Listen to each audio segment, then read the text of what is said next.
Justin Trudeau को Donald Trump को कटाक्ष। कनाडा प्रधानमंत्री को गवर्नर कही कटाक्ष कले अमेरिकार निर्वाचित राष्ट्रपति डोनाल्ड ट्रंप। सोशल मीडिया रे कनाडा प्रधानमंत्री को कटाक्ष करिसेंति।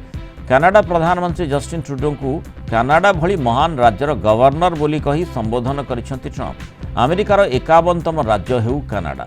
कनाडा प्रधानमंत्री जस्टिन ट्रुडो को अमेरिकार नवनिर्वाचित राष्ट्रपति डोनाल्ड ट्रंप एभली प्रस्ताव देइछंति। ट्रंप पूर्वरु कहिथिले जे जदि कनाडा सीमा एवं वाणिज्यिक नियंट समस्या समाधान करिबो नाही तेबे कनाडा सामग्री उपरे 25% तारिफ लागिबो। यार उत्तर रे ट्रुडो कहिथिले एही तारिफ कनाडा अर्थनीति को बर्बाद करदेव। यापर मजालिया भावे ट्रंप कहिथिले कनाडा कौन अमेरिकार $100 बिलियन छड़े नेले बंची रही पारिबो कि? जदि तारिफ बढ़िले कनाडा अर्थनीति बर्बाद हेबो तेबे कनाडा अमेरिकार 51तम राज्य होई जाऊ।